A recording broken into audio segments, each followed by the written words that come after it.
Sangye che dan tsoge chanam la chancho bardo dane kyaso che dagi jinso gi be sanam gola benjira sangye ruboro ishu Sangye che dan tsoge chanam la chancho bardo dane kyaso dagi jinso gi be sanam gi gola benjira sangye ruboro ishu Sangye che dan tsoge chanam la chancho bardo dane kyaso Dagi jinso gibe sanam gi dhola benjira sangi ruboro isho Simjana tamge dewa dan dewe gyudan dembara kyoro dungan dan dungan gi gyudan dhawara kyoro dungala mebe dewa dhawara kyoro gere jadan dan dhawe dangyam Nebo kyoro apaden zawe dhamma rimbo dagi chivura pebe denshu Kadin chimbe gone jason de goson doge ngad sando so saji beji jujin mendo tomri ra rin je ngide gyamba sangye shindo midyan bulwa ye tukon namga shin chobro sho guru buddha bodhi sato sabari vara ratna mandala puja mega samudra sparan samaye hwa simjen namge sampada loye cheda cheda chechen thunma debai chege korolo korondu so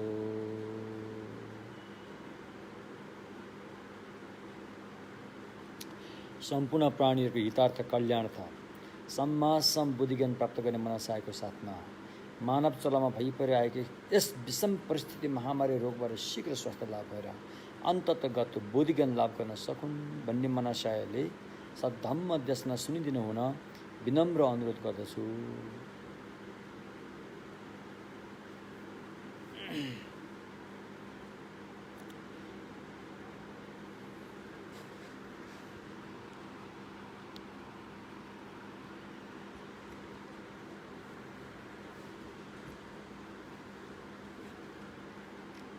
Mahayana सूत्र अलङ्कार को धम्मदेशना गर्दै र हामी यस सम्बन्धमा एउटा व्यक्तिले भगवान बुद्धको बोधि ज्ञान प्राप्त गर्नको लागि के कति अभ्यास गर्नुपर्छ भन्ने बारेमा हामी चर्चा गर्दै आएका छौँ। त्यसमध्ये पनि सबभन्दा पहिला बुद्ध धम्म सङ्घको शरणमा गएर बुद्ध धर्म सङ्घको शरणमा गएर अनि बोधिचित्त उत्पादन गरेर बोधिचित्त उत्पादन गरिसकेपछि अनि 6 पारमिता रे पहिला आफू सक्षम हुनको लागि 6 पारमिताको साधना गर्नु पर्यो। त्यसपछि अनि चत्वारी वस्तु सङ्ग्रहणी रे 4वटा कुराहरू अपनाएर अरूलाई सक्षम बनाउन लाग्नु पर्यो। त्यसमध्ये अहिले हामी 6 पारमिताको कुराहरू लगभग सकेर चत्वारी वस्तु सङ्ग्रहणी 2 पैसी रे सबभन्दा पहिला दान दिनुपर्ने जस पारमिता दान पारमितामा गइसक्यो। त्यसपछि प्रिय वचन बोल्नुपर्ने, त्यसपछि अभ्यासमा उतार्नुपर्ने अनि स्वयं अभ्यासमा उत्रिनुपर्ने। एवं प्रकारले 4 किसिमको साधनाबाट हामीले अरूलाई मद्दत दिएर अरूलाई सक्षम बनाउन सक्दछौँ रे। त्यसमध्ये अब यी साधनाहरू दान, शील, शान्ति, वीर्य, ध्यान, प्रज्ञा यी साधनाहरू चाहिँ हामी जस्तो भर्खरका सिकारुहरूको लागि अनि थोरै गरेर अभ्यासमा बानी पार्नुपर्छ। एकैचोटि वात्तै ठुल्ठुलो अभ्यास गर्न सकिँदैन। थोरैबाट सुरु गर्ने, थोरैबाट सुरु गर्दै गएपछि अनि बानी पार्दै गएपछि अनि बानी बसेपछि अनि हामीले ठुला अभ्यास पनि सजिलैसँग गर्न सकिन्छ। तसर्थ सबभन्दा पहिला हैन दानको बारेमा भगवानले आज्ञा भएको छ सबभन्दा पहिला दिन सजिलो के छ त्यो दान दिनु रे। तिउन तरकारी सुरुमा 1 बटुको तिउन तरकारी दान दिनबाट सुरु गरे पनि हुन्छ रे। एउटा बटुको भरि तिउन तरकारी हालेर कसैलाई हैन शुद्ध मन लिएर अनि दान दिन तपाईले सुरु गर्न सक्नुहुन्छ।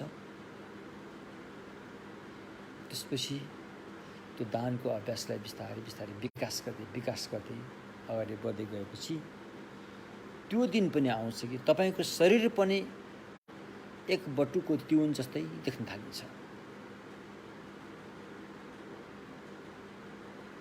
हामीले जुन माया गरेर पालेको यो शरीर पनि 1 बटुको तरकारी तिउन जस्तै देखिन थालिन्छ। त्यति बेला अनि तपाईलाई शरीर समेत दान दिन पनि अप्ठ्यारो पर्दैन। त्यसैले सुरुमा नै शरीर दान देऊ, मुटु दान देऊ भनेर भनेको होइन। सुरुमा कुन चीज दान दिनलाई हामीलाई सजिलो पर्छ त्यहाँबाट सुरु गर्ने। 1 बटुको तिउन तरकारी, कचौरा पानी अथवा 1 गाँस भात के दिन सकिन्छ।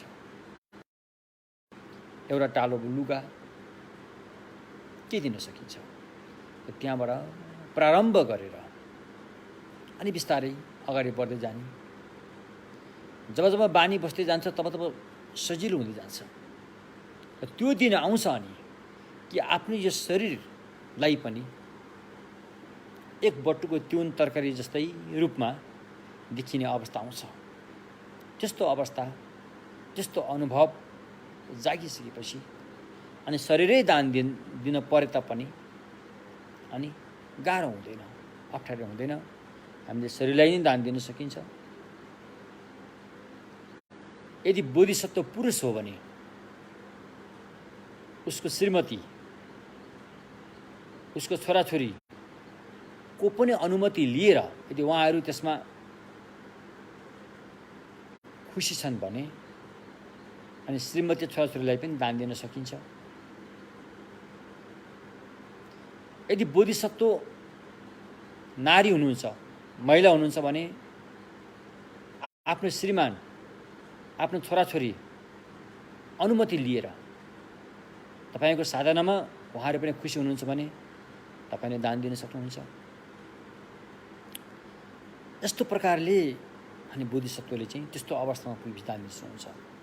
त्योभन्दा पहिला त्यो अवस्थामा नपुगिकन शरीर दान दिने अनि बालबच्चा दान दिने भन्ने कुरोलाई सूत्रले स्वीकारेको छैन।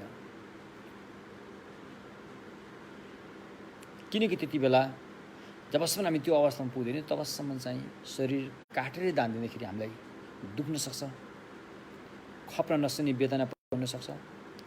आफ्नो एकदमै मायालाई नै बालबच्चालाई दान दिनुलाई मनले खप्न नसक्ने हुनसक्छ। त्यस्तो परिस्थितिमा फेरि त्यहाँ दानमा जुन आउनुपर्ने शुद्धता हो त्यो नआउन सक्छ।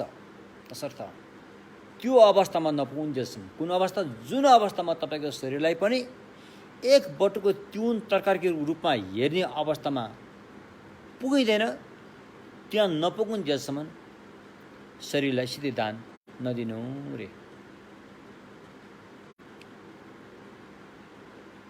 अनुत्पन्न धर्मबोध रे। अनुत्पन्न धर्मबोध भनेको शून्यताको बोध गरेको, अनात्मा बोध गरेको अवस्थामा पुगेको बोधिसत्वहरूले त बाबुआमा चाहिँ दान दिन मिल्दैन रे। बाबुआमालाई दान दिनु भनेर सूत्रमा कहीँ कतै पनि बताएको छैन। आफूलाई दान दिन मिल्छ, आफ्नो श्रीमानलाई दान दिन मिल्छ, आफ्नो श्रीमतीलाई दान दिन मिल्छ, छोराछोरीलाई दान दिन मिल्छ। तर बाबुआमालाई दान दिन भनेर चाहिँ सूत्रहरूमा कहीँ कतै पनि उल्लेख गरेको छैन रे। त्यसकारण बाबुआमालाई चाहिँ दान दिने कुराहरू चाहिँ यसमा छैन। बाबुआमालाई एउटा दान बनाएर अर्कोलाई दान दिने त्यस्तो कुरा यहाँ छैन। त्यसैले दानको सुरुवात तलबाट हामीले सुरु गर्न सकिन्छ। दान किन गर्नुपर्छ भन्दाखेरि हाम्रो मनको कन्जुस्याइ, दानको विपक्षमा खडा हुने मनको कन्जुस्याइ, त्यसले फेरि हामीलाई समस्या पार्छ। त्यसलाई हटाउन जरुरी छ। त्यसलाई निकालेर फ्याँक्न जरुरी छ।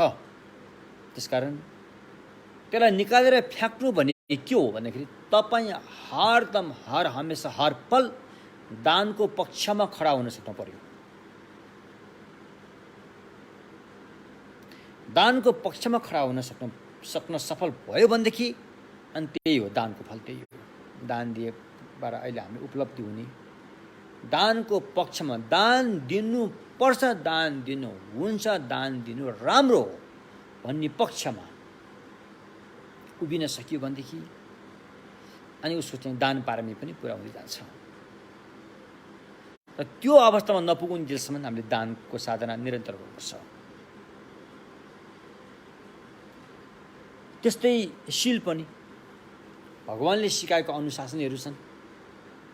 पञ्चशील, अष्टशील, भिक्षु भिक्षुनीको शील, बोधिसत्वको शील आदि शीलहरू हुन्छन्।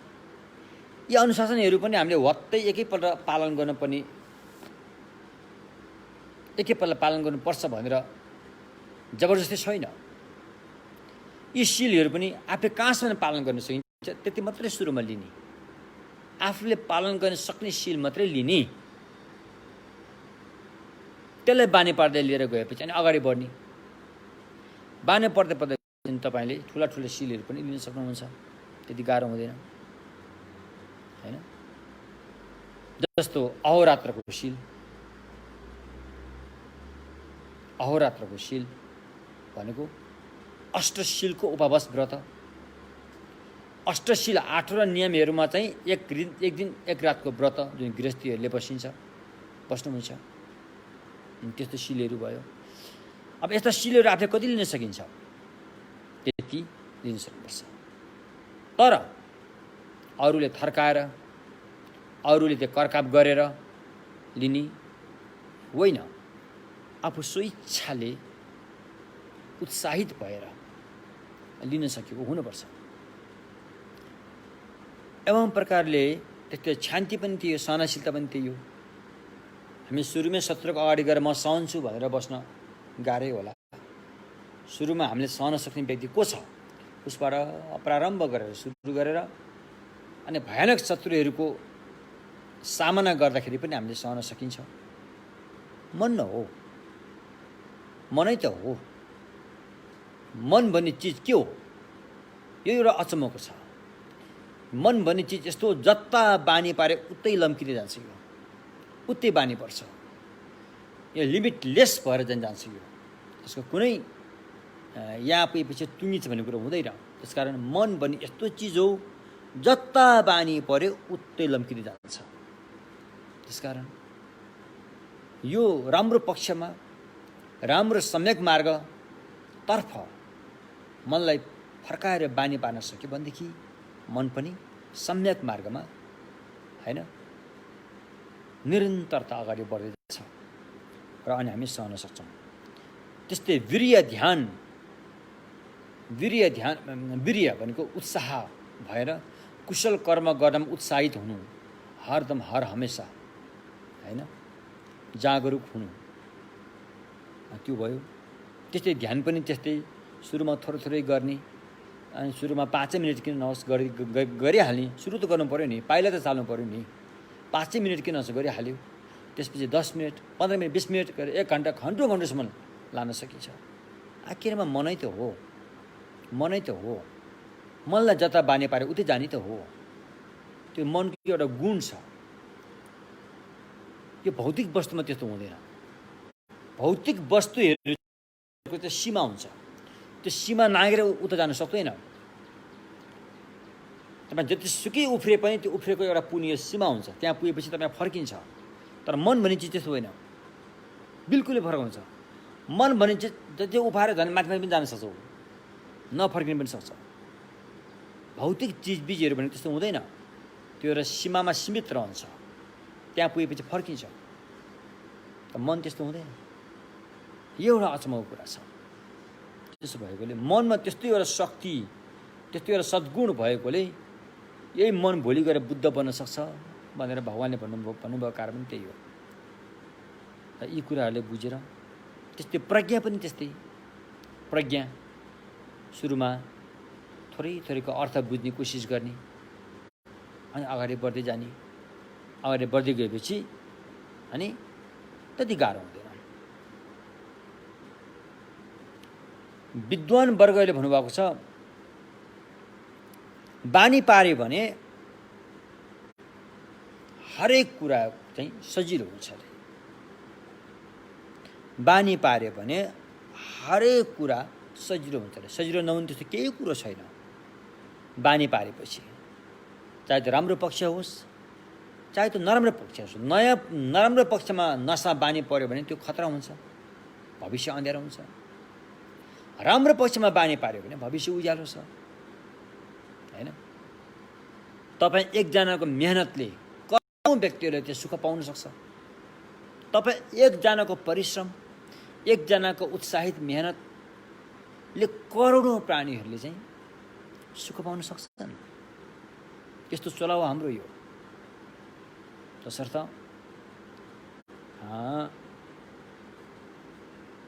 बानी पारेपछि सजिलो नहुने केही पनि छैन।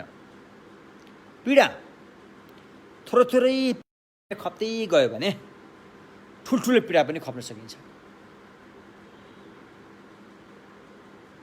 जस्तो कि हामी पहिला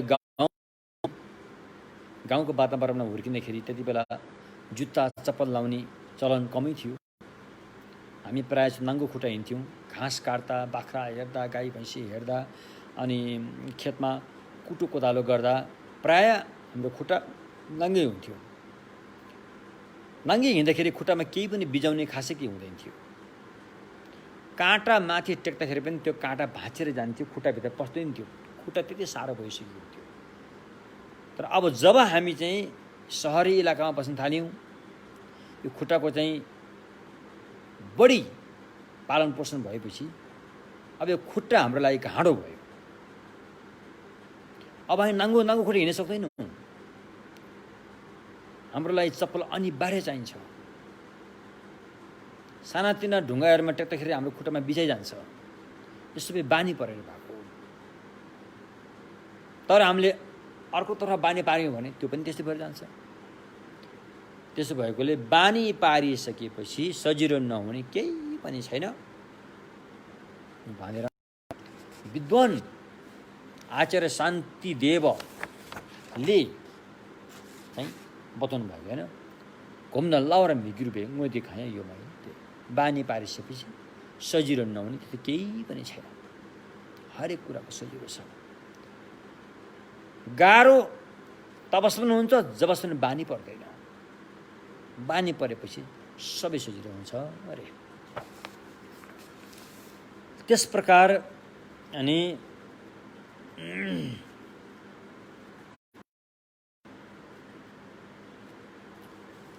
अब यसरी बानी पार्दै लिएर गएर सम्मासम भगवान बुद्धको पदप्राप्ति गर्ने एक किसिमले लामो समय हो थियो।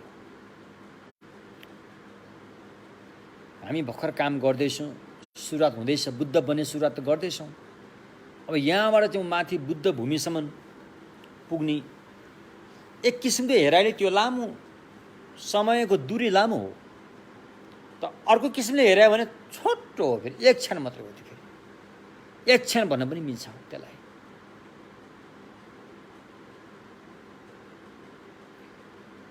सपना जस्तो हो। दुईटा मान्छे सुतिरहेछ, दुईटैले सपना देख्यो। एउटाले सपना थोरै समयको लागि देखेर बिउज्यो, अर्कोले चाहिँ लामो समयको सपना देखेर बिउज्यो। सुताइको अवधि त उति नै थियो। तर एउटाले सपनामा के देख्यो? थोरै समय सपना देख्यो उसले, फेरि ऊ बिउज्यो।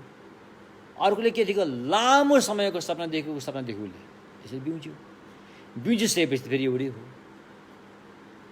त्यस्तै यो लामो समय र छोटो समय भनेको पनि हाम्रो परिकल्पनाले नै बनाएको अरे। हाम्रै परिकल्पनाले बनाएको।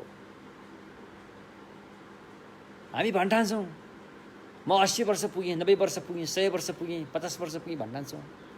ती वर्षहरू कहीँ जम्मा भएर बसेका होलान् पनि भनेर हामी बहाना पनि बनाउँछौँ। वास्तवमा त्यसरी बसेको, कुरेर बसेको हुँदैन। वर्षहरू त होइन, हरेक क्षण क्षण बदलिँदै गएर आउँछ। त्यसरी कुरेर बस्नु सम्भवै छैन। तर हामीले परिकल्पना गरेर एक ठाउँमा डङ्गुर पारेर थुप्रो पारेर म त 80 वर्ष पुगेछु भनेर एउटा चाहिँ त्यो 80वटा वर्ष काहीँ डङ्गुर भएर थुप्रो भएर बसेको छ भनेर हामीले एक किसिमको बहाना बनाउँछौँ। त्यस्तै यो लामो समय छोटो समय भन्यो भने कल्पनाले बहाना बनाउने हो। त्यसकारण अब बुद्धत्व प्राप्तिको हिसाबले हेर्ने हो भने लामो समय जस्तो लाग्छ। तर भव संसारको यात्राको हिसाबले हेर्ने हो भने त्यो अब छोटो समय हो, एक क्षण मात्रै हो। भव संसारको यात्रा तपाईँ भव संसारबाट पार नभएर त्यो यात्रालाई जारी राख्यो भने यो यात्राको काहीँ अन्त छैन। त्यो हेरेर बुद्ध हुने यात्रा त थोरै समय हो। त्यसको तुलनामा त्यसरी तपाईँ आत्तिनु पर्दैन। ए बुद्ध हुनु त लामो समय रहेछ भनेर तपाईँलाई यदि तपाईँ बुद्ध हुनु भएन भने तपाईँको यात्रा दर्दनाक बाटोमा गइरहेको हुन्छ। भयानक पीडा भोग्नुपर्ने हुन्छ। त्यहाँ न त्यहाँबाट बुद्ध नै हुन्छ, न त्यहाँबाट केही उपलब्धि नै पाउँछ। फोकटमा फोकटमा फोकटमा त्यसरी गएर आउँछ। बरु त्यस्तो यो दर्दनाक लामो यात्रामा जानुभन्दा त यता सम्यक मार्गमा आएर अभ्यास गरेर भने त केही समयपछि बुद्ध भइहाल्छ नि, होइन? टन्टेस सक्यो। फोकटमा किन आँसुको धारा बगाउनु पर्यो? फोकटमा किन रगत खोला बगाउनु पर्यो? फोकटमा किन राम्रा राम्रा घर बनाएर मान्छेको लास त्यहाँबाट मुर्दा निकाल्नु पर्यो? मसान घाट किन बनाइदिनु पर्यो? झेलखाना किन बनाउनु पर्यो? यी सबै फोकटमा भइरहेको छ। फोकटमा बरु त्यस्तोतर्फ जानु भन्दा यता सम्यक मार्गमा गयो भने त उसमा बुद्ध हुन्छ। ऊ यस्तो अवस्थामा पुग्छ कि जहाँ आँसुको धारा बगाउनु पर्दैन, रगतको खोला बगाउनु पर्दैन, मरेको मुर्दा निकाल्नु पर्दैन, झेलखाना बनाउनु पर्दैन। त्यस कारण त्यो हिसाबले हेर्ने हो भने छोटो समय हो। बुद्ध बन्ने समय छोटो समय हो, होइन? छोटो समयमा बुद्ध बन्न सक्छ, होइन? त्यसो भएकोले ए बुद्ध बन्नलाई लामो यात्रा रहेछ, नसकेला नि भनेर आत्तिन जरुरी छ। त्यो त विचार नपुर्याउने व्यक्तिहरू मात्रै आत्तिने हो। कमजोर मानसिक भएका व्यक्तिहरू मात्रै आत्तिने हो। साहसी भएको, मेहनतिलो भएको, होइन, जुझारु जागरिलो भएको व्यक्तिहरूको लागि सम्मासम बुद्ध हुनु भनेको एक क्षणको कुराको हिसाबले लान सक्छ उहाँहरूले, होइन? त्यसो भएर फेरि बुद्ध हुने बाटो फेरि सजिलो छ। फेरि सुगत मार्ग रे, सुगत अरे, सुखकै बाटोबाट गएर सुखकै फल प्राप्त गर्ने ठाउँ अरे, गाह्रो छैन। भगवान बुद्ध त पारमार्थिक डाक्टर हो। भगवान बुद्ध पारमार्थिक डाक्टर हो। उहाँले तपाईँलाई चोट नपुर्याइकन तपाईँको अपरेसन गर्नुहुन्छ, तपाईँको रोग निकालेर फ्याँक्नुहुन्छ। अहिलेको हाम्रो बाहिरको जस्तो वैद्य एलोपेथी डाक्टर जस्तो होइन। एकदमै छुरा प्रयोग गरेर काटकुट गरेर पीडा दिएर रोग निकाल्ने त्यस्तो खालको डाक्टर होइन।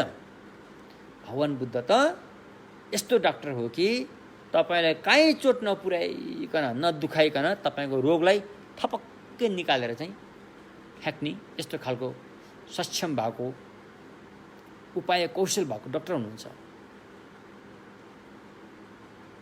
होइन? जस्तो कि अहिले हामीले यहाँ दानको कुरा आयो, शरीर पनि दान दिने भन्ने कुरा छ त्यहाँ। सुरुमै शरीर दान देऊ त भनेको छैन त्यहाँ। जब बानी पर्छ, जब तपाईँलाई आफ्नो शरीर पनि एक बटुको तिउन तरकारी जस्तो महसुस हुन थालेपछि मात्रै अनि त्यहाँबाट त शरीर दान दिने के गाह्रो भएर। फेरि बोधिसत्वको भूमि प्राप्त भएपछि शरीर दान दिएपछि दुख्दैन, फेरि शरीर काटेको पीडा हुँदैन, फेरि त्यस्तो अवस्थामा पुग्छ। तसर्थ अनि भगवान बुद्धको बाटो यो चाहिँ सुखमय बाटो हो। यस्तो बाटोमा हामी हिँड्न छोडेर फोकटमा अनि एउटा दर्दनाक बाटोमा हामी लागिरहेका हुन्छौँ। त्यो देखेर हामीमा दया जाग्नुपर्छ। यो सबै अविद्याले गराएको, कसैले घान हाल्ने कुरा छैन। कुनै भगवानले तपाईँलाई दण्ड सजाय दिएर यो जन्म मृत्युको भुमरीमा धकेलेर पठाएको पनि होइन। तपाईँको आफ्नै कर्मले, आफू स्वयंले नजान्नाले हामी यसरी चाहिँ फस्नु परेको हो रे।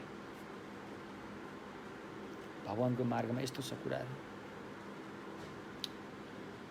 तसर्थ यहाँसम्म चाहिँ हामीले के बतायौँ त भन्दाखेरि प्रिय वचन रे।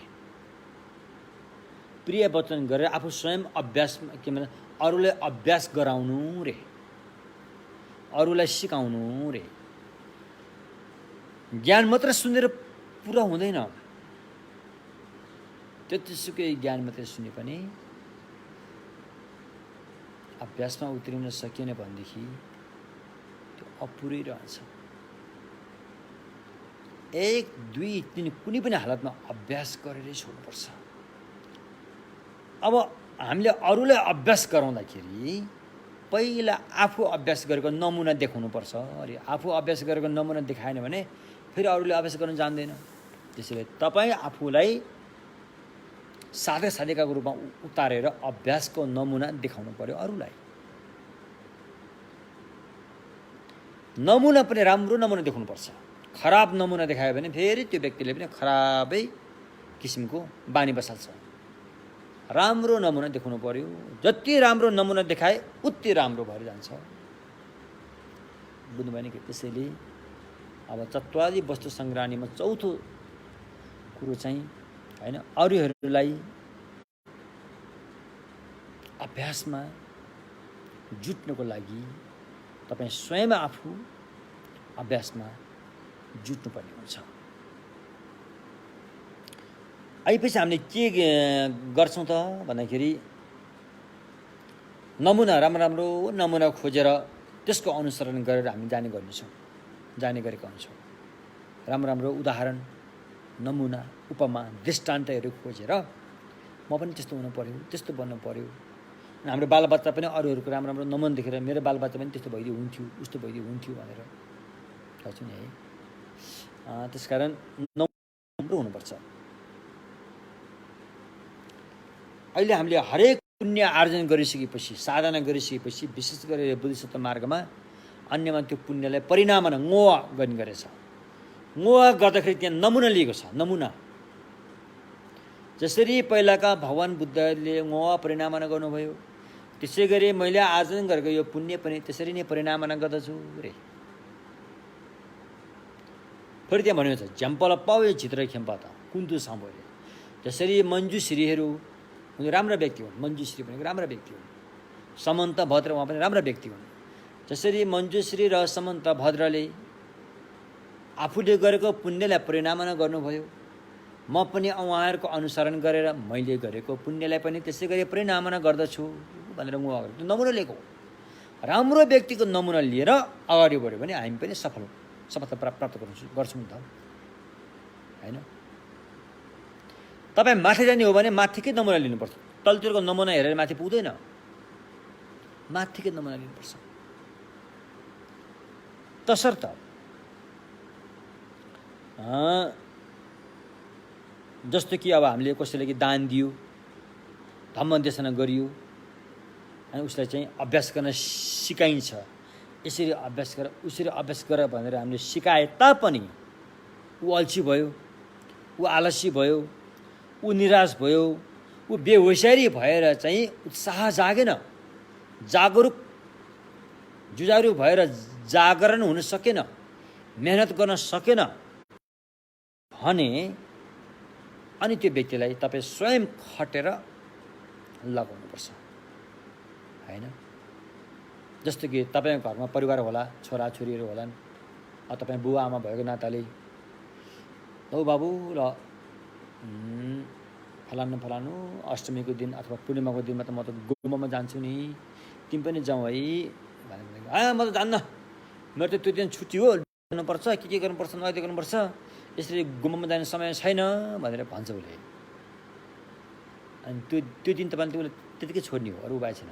अर्को दिन आयो, ल बाबु तिमी त गुम्बामा जाँदैनौ, तिमी त लुगा सोध्नु के गर्नुपर्छ होला, ठिकै छ कमसेकम म जान्छु, मलाई अलिकति मद्दत गरिदिनु अलिकति भनेपछि फेरि हुन्छ हुन्छ भन्छ, फेरि मद्दत गर्छु भन्छ। हो त्यसरी बिस्तारै बिस्तारै गरेर अरूलाई पनि अभ्यासमा जुटाउन सक्नुपर्छ।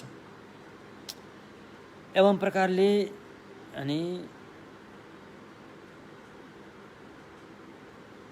तपाईँले गुरु त्रिरत्न कल्याण मित्र बुद्ध धर्म सङ्घलाई सेवा सत्कार गर्दाखेरि आफ्ना परिवारले पनि त्यस गर्न मानेन भने होइन म यस्तो पवित्र दिनमा होइन कल्याण मित्र गुरुहरू बुद्ध धर्म सङ्घलाई म केही सेवा सत्कार गर्न चाहन्छु, ल बाबु छोरी छोरा बुहारी नातिनानी तिमीहरूले पनि मलाई अलिकति होस्टेलमा हैँसी गरिदेऊ न, होइन हात बटाइदेऊ न, होइन जस्तो आज म त्यहाँ 108 बत्ती बाल्न जान्छु, तिमीहरूले त्यहाँ बत्ती बनाइदेऊ न, होइन आज म चाहिँ भगवान्लाई 108 कचरोमा पानी चढाउँछु, तिमीले त्यो कचरो अलिकति पुछेर सफा गरिदेऊ न। यस्तो किसिमले उनीहरूलाई सद्ज्ञानमा सत्मार्गमा तान्नुपर्ने हुन्छ, उपाय अपनाएर।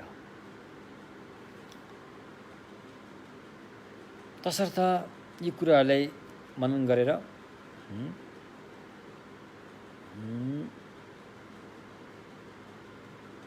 जस्तो कि त्यहाँ एउटा घटना प्रस्तुत गरिएको छ। एउटा केटी मान्छे, भर्खरको केटी मान्छे, तरुणी केटीले आफ्नो प्रेमी, एकदम माया लाग्ने मान्छे, प्रेमी प्रेमिका भन्छ नि, एक आपसमा प्रेमको बन्धनमा फँसेका यस्तो व्यक्तिको, त्यो केटीको प्रेमी चाहिँ अचानक मृत्यु हुन्छ। हेर्नुहोस् त, एकदम माया गरेपछि त्यो केटीको प्रेमीको मृत्यु हुन्छ, तर त्यो केटीले त्यो लास छोड्न सक्दैन, सँगसँगै बोकेर हिँड्छ, सँगसँगै राख्छ उसले। त्यस्तो परिस्थितिमा त्यहाँ एकजना बोधिसत्व, सुन्दर केश झाङचुप्सेम्बा टाजे सुन्दर केश नाम गरेका बोधिसत्वले त्यो घटना देख्नुहुन्छ। अब त्यो केटीलाई कसरी सम्झाउने, अब उसले त्यो लास फ्याँक्ने मानिरहेको छैन। अनि ती सुन्दर केश गरेका बोधिसत्वले जसरी त्यो केटीले आफ्नो प्रेमीको लासलाई समातिरहेछ, अङ्गाले मानिरहेको छ, सुन्दर केश बोधिसत्वले पनि कहीँबाट एउटा सुन्दर केटी मरेको लास लिएर आएर उसले पनि अङ्गाले मारेर बसेर उहाँको छेउमा बसेर 1 दिन भयो 2 दिन भयो, त्यहाँबाट त त्यहाँ लासबाट त दुर्गन्ध आउन थाल्छ, सर्न थाल्छ, गनाउन थाल्छ।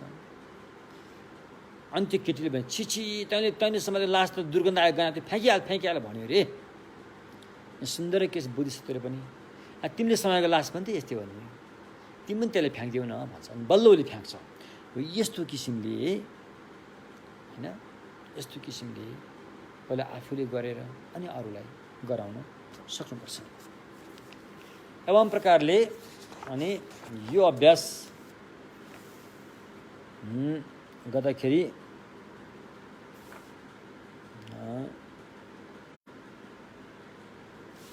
अब यो 4वटा अरूलाई सक्षम पार्ने 4वटा उपाय र आफू सक्षम हुने 6वटा उपाय, आफू सक्षम हुने 6वटा उपायभित्र यो 4वटा पनि 6 जस्तो छ, किन अलग्गै बताएको त भनेर प्रश्न आउँछ, होइन। दान दिनु, प्रिय वचन बोल्नु, अभ्यासमा उतार्नु, अभ्यासमा उत्रिनु, यो 4वटा कुरा त यो त 6 पारमिता भित्रै छ होला नि त, यसलाई किन छुट्टै किन बताएको त भन्दाखेरि छन् त 6 पारमिता भित्रै नै अरूलाई सक्षम पार्ने अभ्यासहरू पनि त्यहाँ नभएका होइनन्। तापनि अरूलाई सक्षम पार्नको लागि यो 4वटालाई छुट्टै बताउनु पर्ने कारण चाहिँ के त भन्दाखेरि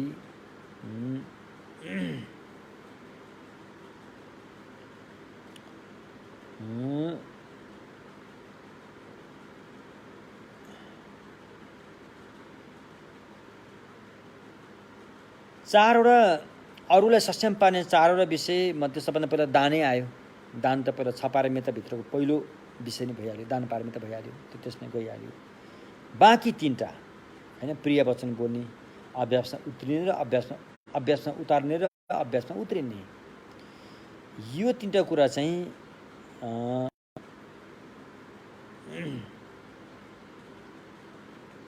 प्रिय वचन, अभ्यासमा उतार्नु र आफू स्वयं अभ्यासमा उत्रिनु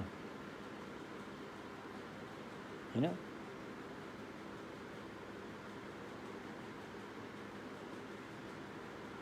यो चारवटा कुराहरू चाहिँ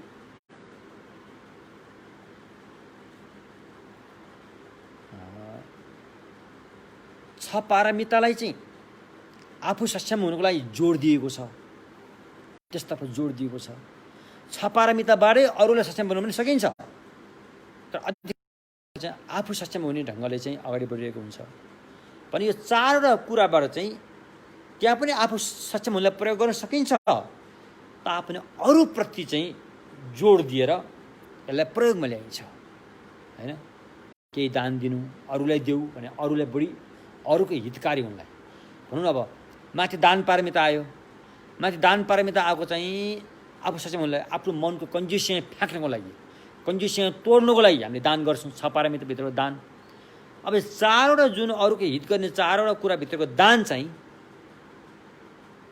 आफू कन्जुसियाँ, आफूसँग भएको कन्जुसियाँलाई पनि हटाउनु त हो, तापनि त्यसमा चाहिँ अरूलाई चाहिँ फोकस गरेर, अरूलाई कसरी आकर्षित गर्ने, अरूले सम्यक मार्गमा कसरी ल्याउने भनेर चाहिँ त्यो दान दिएको हुन्छ। छ पारमिताभित्रको दान चाहिँ आफू सक्षम कसरी हुने, आफूमा भएको कन्जुसियाँ कसरी त्याग्ने, कसरी मेटाउने भन्ने किसिमले दानको अभ्यास गरिन्छ। तर यहाँ चारवटा जुन अरूको हित गर्ने कुराहरू छ त्यसमा भएको दानले चाहिँ अरूलाई कसरी यसतर्फ चाहिँ ल्याउने भन्ने किसिमले चाहिँ दानको अभ्यास गर्ने हो। यस्तो किसिमले चाहिँ अलिकति हैन यसको हेराइमा फरक छ। माथि छ पारमिता चाहिँ आफूमै हुनु पर्यो भनेर जोड दिएर गरेको हुन्छ। यो चारवटा वस्तुहरू चाहिँ अरूलाई कसरी गर्ने, अरूले हेरेर बढी जोड दिएको हुन्छ, त्यति मात्रै फरक हो। नत्र भने त छ पारमिताभित्र यो चारवटा कुरा पनि छ, नभएको होइन। अब यस्तो सङ्ख्याको निर्धारण रे अरूको हित गर्नलाई अब यो चारवटा कुरा भएपछि पुग्छ अरे, त्योभन्दा बढी पनि चाहिँदैन अरे, त्योभन्दा घटी पनि अपुगै हुन्छ। यो चारवटा दान दिनु, प्रिय वचन बोल्नु, अभ्यासमा उतार्नु, अभ्यासमा उत्रिनु, यो चारवटा कुरा भएपछि पुग्छ भनेर यस सङ्ख्याको चाहिँ निर्धारण गरिएको छ।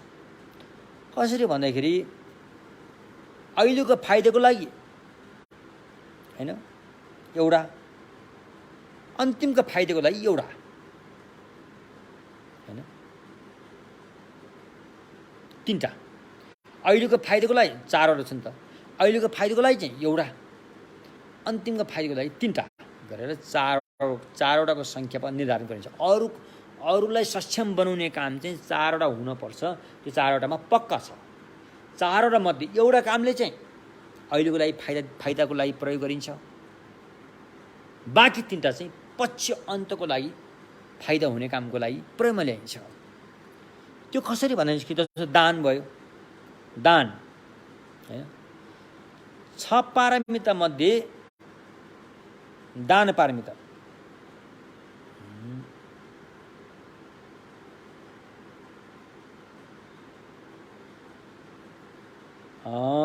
दान पारमिता रे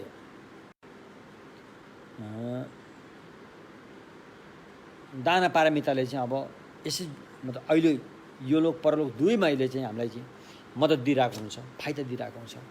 दान गरेर बेफाइदा केही छैन, तर शुद्ध दान गर्नुपर्छ। फेरि शुद्ध दान गर्नुपर्छ, शुद्ध दान शुद्ध गर्नुपर्छ, शुद्ध दान गर्नुपर्छ। त्यसले बेफाइदा केही छैन, जहिले पनि त्यसले पनि फाइदा पाइन्छ। यो जुनीको लागि पनि फाइदै छ, परलोकको लागि पनि फाइदै छ अरे। अब बाँकी तीनवटा जुन छ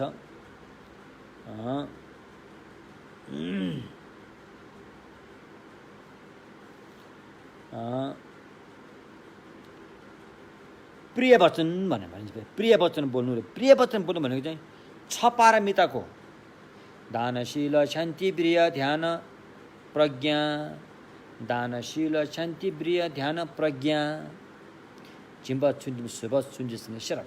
छ पारमिताको शब्दहरू ग्रहण गर्ने, कण्ठस्थ पार्ने, र ती शब्दहरूलाई बाहिर अरूको हितको लागि बताएपछि त्यसलाई प्रिय वचन भनिन्छ। जब हामीले अरूलाई सिकाउँछौँ त्यसलाई प्रिय वचन भनिन्छ।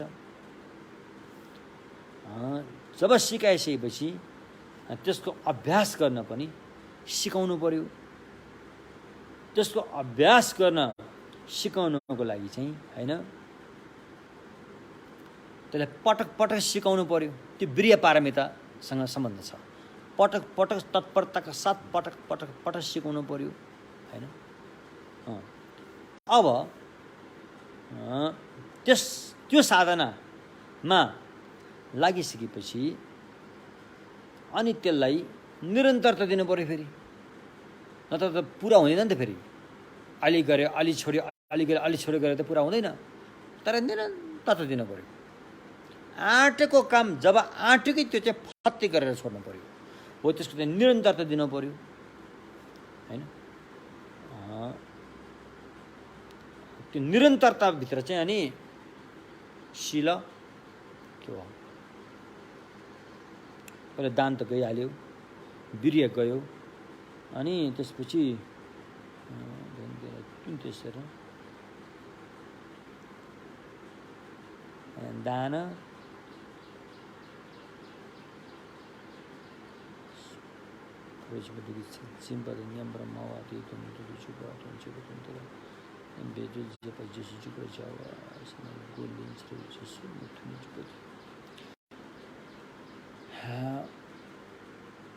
सबभन्दा पहिला दान आइहाल्यो होइन। केही दान दिनु पर्यो, दान दिएपछि लिन आउँछ। दान दिँदाखेरि दान लिन आइसकेपछि अब उसलाई यो 6 पारामित्रको शब्दहरूलाई कण्ठ पार्न लाउनु पर्यो होइन। उसलाई अभ्यास गर्ने बारेमा सिकाइदिनु पर्यो। त्यसलाई फेरि पटक पटक सिकाउनु पर्यो। त्यसलाई चाहिँ प्रष्ट पार्नु पर्यो होइन। त्यसलाई भलिभान्ति जानकारी गराउनु पर्यो हो। यो दान र वीर्य त यहाँ भइहाले। अब बाँकी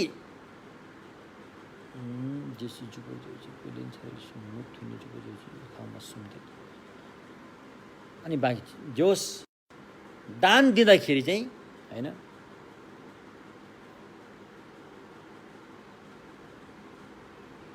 दान भइहाल्यो। दानले चाहिँ दानको साधना हामी पहिला उसलाई केही दिनु पर्यो, केही दिनु योग्य चिजहरू सभ्य भएर दिनु पर्यो होइन। हो त्यो भयो, के दिनु पर्यो। त्यसपछि त्यसले चाहिँ अहिलेको फाइदा भइहाल्यो, किनभने मान्छेहरू त फाइदा अहिले अलि लिन चाहन्छ नि त। पछिको अदृश्य भइरहेको चिज मान्छेहरूले अलि लिन अप्ठ्यारो मान्छ, हिचकिचाउँछ, किनकि त्यहाँ देखिँदैन, त्यहाँ विश्वस्त हुन गाह्रो छ। जब दृष्टिगत प्रत्यक्ष देश त्यो त मान्छे लिइहाल्छ। त्यसैले दान दिएपछि त धनी हुन्छ, सम्पत्ति पाउँछ भनेर त लिइहाल्छ।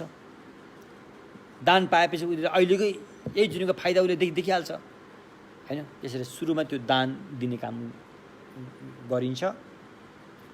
त्यो गरिसकेपछि अनि अन्तिममा चाहिँ उसलाई 6 पारमिताको बारेमा सिकाइन्छ, बुझाइन्छ र अभ्यास गराइन्छ।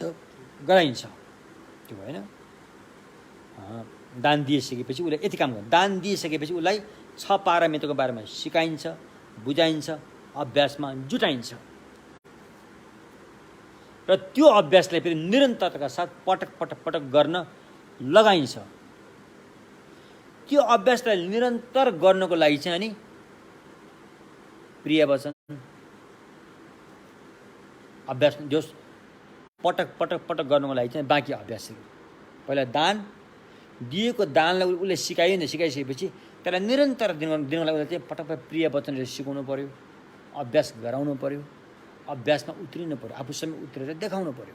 त एवं प्रकारले अरूको हित चाहिँ यो 4वटा कुरालाई अपनाएर हामीले गर्न सकिन्छ होइन। बुझ्नुभयो होला। त्यसकारण महायान सूत्र अलङ्कारमा बताएको कुरा हो होइन। र सबभन्दा पहिला तत्कालै फाइदा भएको देख्न। अब अहिले हाम्रो नेपालमा पनि यही कुरा छ। हाम्रा कति कल्याण मित्र गुरुहरू हैन। स्वदेशका कल्याण मित्र गुरुहरू, विदेशबाट आएर यहाँ बस्नुभएका कल्याण मित्र गुरुहरू यहाँ कति कति मेहनत गरेर कति व्यक्तिलाई हित गर्नुभएको छ। तर त्यो बाहिरको मान्छे देख्दैन।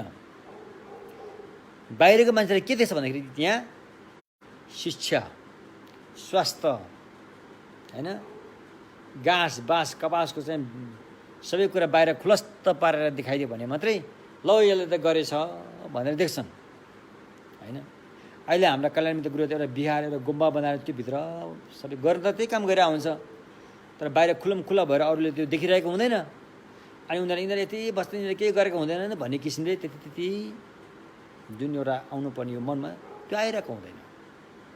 त्यसकारण सबभन्दा पहिला दान ठुलो कुरो रहेछ। तपाईँको नाम संसारमा प्रचारमा ल्याउने हो भने पनि दानै हो। अरूसँग साथी मित्र बनाउने हो भने पनि दानै हो। दान चाहिँ सबभन्दा ठुलो मित्र रहेछ। अर्को चलाउमा पनि तपाईँको लागि सबभन्दा ठुलो मित्र दानै हो। त्यसकारण हामी हर हमेसा दानको पक्रा हुन सक्नुपर्छ। तसर्थ तत्कालै अरूलाई हितकारी काम हुनुको लागि चाहिँ हैन हामीले दानबाटै सुरु गर्नुपर्ने रहेछ। किनकि लोकले पनि त्यसैलाई स्वीकार्दो रहेछ। अनि त्यसपछि दान दिइसकेपछि अनि सम्यक मार्ग, भगवानको सम्यक मार्ग, बुद्धिसत्वको मार्गमा बताइएको 6 पारमिता लगायत यस्ता पारमीहरूको चाहिँ ज्ञान उसलाई सिकाउनु पर्यो। सिकाएर धारण गर्न लगाउनु पर्यो।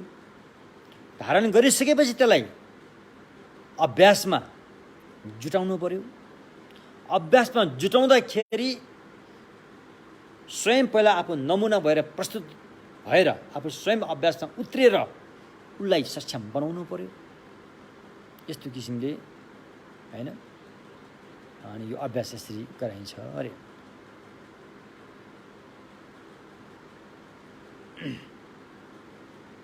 यस्तो किसिमले चत्वारी वस्तु तपाईँलाई अरूलाई मद्दत दिने हो भने, अरूलाई सक्षम बनाउनु हो भने यो 4वटा कुरा अपनाएर जानुपर्छ अरे। पहिला केही दिनु पर्यो, अनि उसलाई प्रिय वचन राम्रो कुरा सिकाउनु पर्यो, अनि गराउनु पर्यो।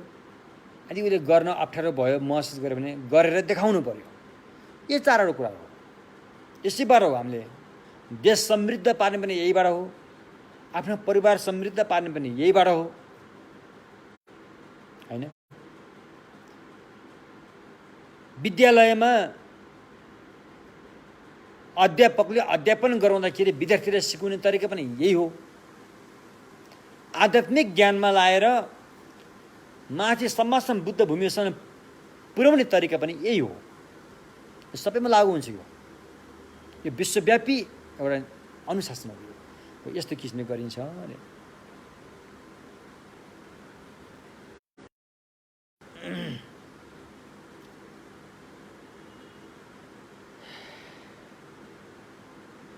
अब यसपछि हामी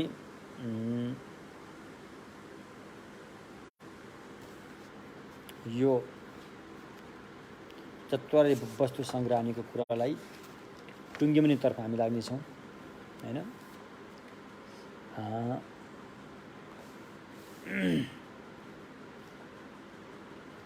जति पनि अतीतका, अब यहाँ भगवान बुद्धहरूको कुरा आयो फेरि, भगवानको कुरा आयो फेरि यहाँ म एउटा कुरा तपाईँलाई भन्छु है त। भगवानको सम्यक मार्गमा भगवानको दर्जा कसले दिन्छ? जो व्यक्तिले 6 पारमी पुरा अभ्यास गरेर पाउनुपर्ने सम्पूर्ण सद्गुणहरू प्राप्त गरेर फ्याँक्नुपर्ने सबै वैगुणीहरू मनको मैल सबै पखालेर फ्याँकिसकेपछि त्यो पनि सही अभ्यास गरेर, त्यो पनि पुरा अभ्यास गरेर अनि त्यो व्यक्तिलाई भगवान भनिन्छ। जब एउटा सिन्का पनि नभात्नेलाई भगवानको दर्जा दिइँदैन अरे। त्यसरी यहाँ मैले भगवान शब्द छु नि, यो भगवान फेरि अर्को एउटा कन्सेप्ट छ नि। पैसा कहाँ छ, अदृश्य रूपमा छ, त्यो उसले हामीलाई के न गर्छ। हामी दुःख पाए पनि उसकै कारण हामी दुःख पाइरहेछौँ। हामीले सुख पाएको पनि उसकै आशीर्वादबाट हामीले सुख पाएका हौँ। भोलि हामी चाहिँ हामीलाई त्यो नरकमा पठाउनु पनि उसकै हातमा छ, स्वर्गमा पनि उसकै हातमा भन्ने एउटा कन्सेप्सन, भगवानको कन्सेप्सन छ नि, त्यसलाई भन्न खोजेको होइन। यहाँ भगवान भनेको त छ पारमिताको पुरा गरेर त्यो सौभाग्य प्राप्त गरेका, पाउनुपर्ने गुण सबै सद्गुणहरू प्राप्त गरिसकेका, र फ्याँक्नुपर्ने सबै वैगुण अज्ञानताको मैलोहरू सबै फ्याँकिसकेका, त्यो अवस्थामा पुगेको व्यक्तिलाई यहाँ भगवान तपाईँले दर्जा दिन्छ, अर्कोलाई दिँदैन। यदि यो अवस्थामा अनि जो कोही पनि व्यक्ति, चाहे देवीदेवता होस्, चाहे जोसुकै होस्, यो अवस्थामा जो पुग्यो त्यो भगवान हो, होइन? त्यसलाई भगवान मानिन्छ। तर यो अवस्थामा नपुगिकन भगवान भने त्यो दर्जा यहाँ दिँदैन। त्यसरी यहाँ हामीले भगवान भन्न खोजेको चाहिँ लगभग बुद्धलाई नै बुझिन्छ, सम्मासन बुद्धलाई नै बुझिन्छ। अरूलाई भगवानको दर्जा दिँदैन, त्यति दिँदैन। कहिलेकाहीँ अब बोधिसत्वहरूलाई पनि भगवान भनेर एउटा सम्मानजनक, भविष्यमा ऊ पनि बुद्ध भगवान बन्ने भएकोले उसलाई पनि सम्मानजनक हिसाबले अलिअलि प्रयोग गरिन्छ। तर वास्तविक भगवान चाहिँ सम्मासम बुद्ध, देव मनुष्यका शास्त्र सम्मासम बुद्ध सुगत तथागत, उहाँलाई मात्रै भनिन्छ, अरूलाई यो शब्द प्रयोग गरिँदैन। तर पछि अरूहरूले पनि यो शब्दलाई हाइजेक गरेर, चोरेर लगेर अनि विभिन्न ठाउँमा भगवान भनेर प्रयोग पनि गरेका छन्। यो सबै त हाइजेक गरेर लगेको हो, अरू केही होइन। त्यसकारण अब अहिले हामीले यहाँ के बुझ्यौँ त भन्दाखेरि 10वटा बुन्दा अभ्यास गर्ने मायन सूत्र अलङ्कारबाट अभ्यास गर्दाखेरि आफू सक्षम हुने र अरूलाई सक्षम बनाउने, आफू सक्षम हुनुलाई 6 पारमीमा पोख्त हुनु पर्यो, पारङ्गत भएको हुनु पर्यो, र अरू सक्षम हुनुलाई चाहिँ 4 किसिमका उपाय अपनाएर अरूको हित गर्नु पर्यो भन्ने कुरा चाहिँ हामीले लगभग आज सक्यौँ। अब आजबाट हाम्रो लागि नयाँ विषय सुरु हुन्छ। यो चाहिँ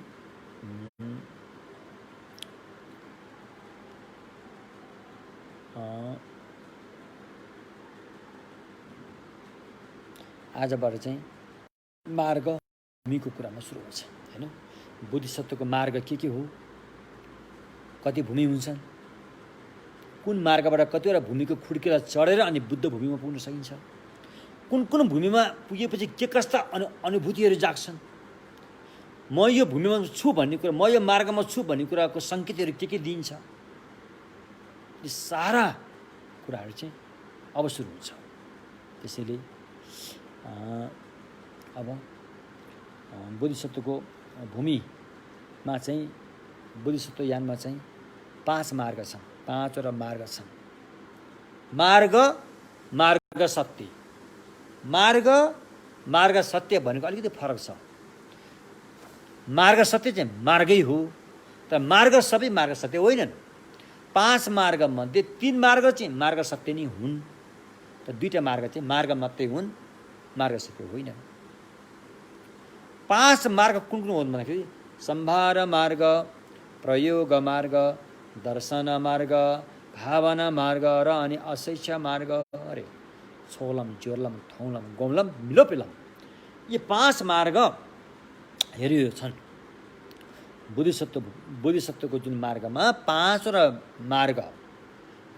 मार्गमध्ये 4वटा मार्ग चाहिँ अभ्यास गर्नुपर्ने मार्ग हो, र अन्तिम अशैक्ष मार्ग चाहिँ फल प्राप्त भएको अवस्था हो। नामै अशैक्ष, मिलोपिलम।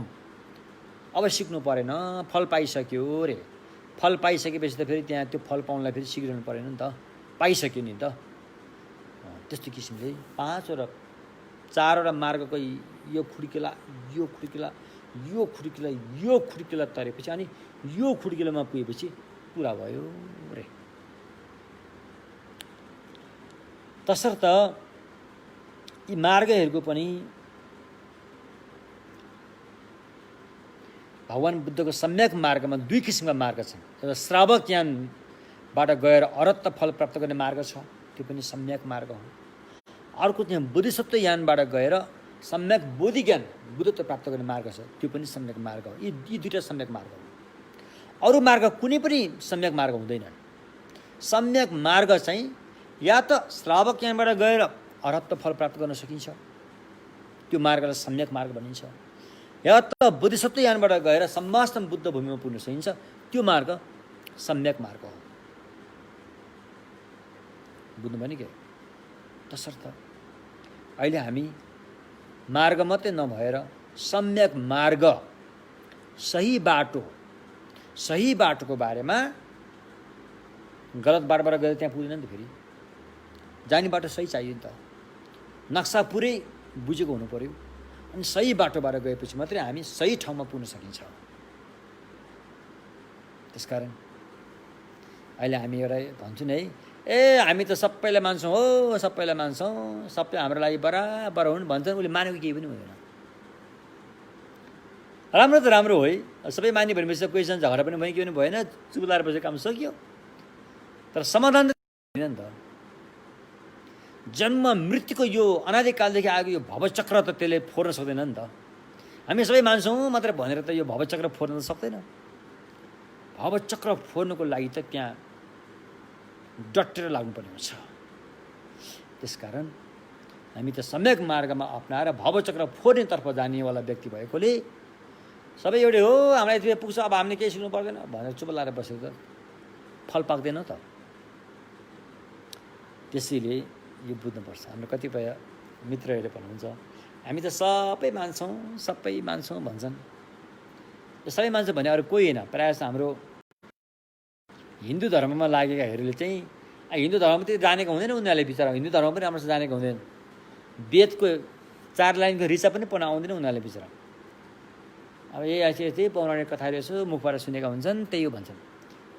माने चाहिँ सबै मानेको छु भन्छन्। अनि मैले भनेको रहेछ, अनि तिमीहरूले सबै माने भने चाहिँ क्रिस्चियन पनि मान्छौ त, इस्लाम पनि हो, त्यो त हामी मान्दैन भन्छ फेरि, त्यो त मान्दैनौँ। अनि के त भन्दाखेरि हामी सबै मान्छौँ भन्छ फेरि।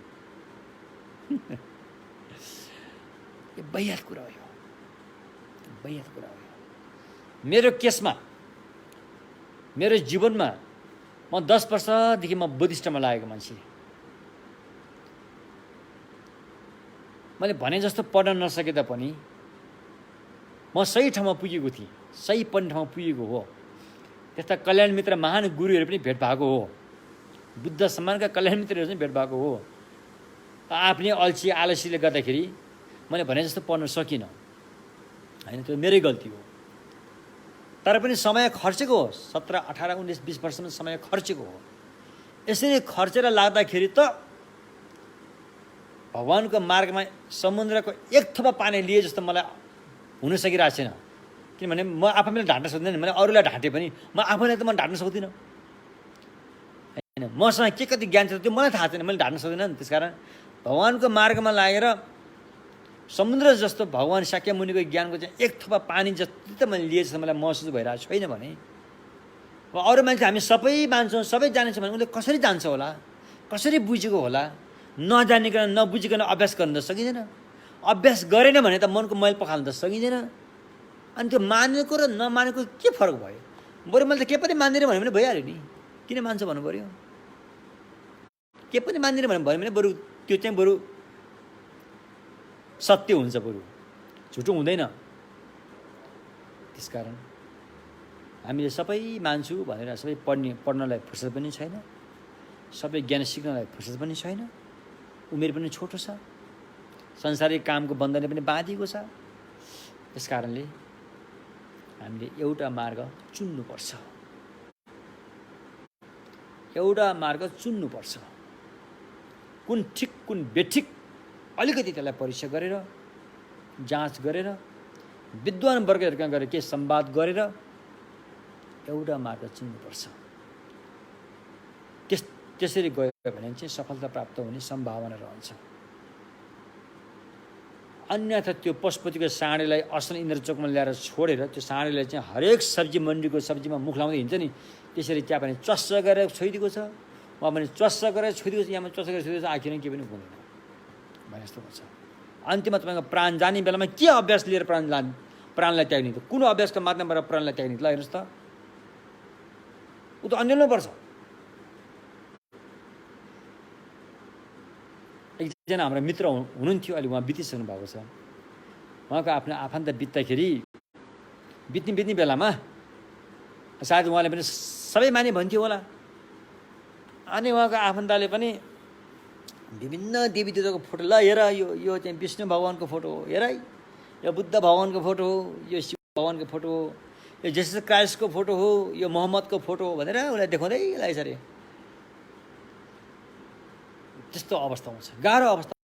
त्यसकारण हामीले गरेको साधना त्यति बेला काम दिनुपर्छ जति बेला हामीलाई अरू सबैले छोडिदिन्छ, त्यति बेला यो साधनाले काम दिन सक्नुपर्छ। त्यस्तो हुनुलाई हामीले एउटा बाटो चुनेर जानुपर्ने हुन्छ। त्यसो भएकोले अनि अहिले हामी यहाँ सम्यक मार्गको बारेमा कुरा गर्दैछौँ। हामी हिँड्ने बाटो हो त होइन, सम्मा सम्बुद्धता प्राप्त गर्ने अथवा निर्वाण अर्हता प्राप्त गर्ने बाटो कुन हो भन्दाखेरि एउटा चाहिँ श्रावक ज्ञानको सम्यक मार्ग भयो।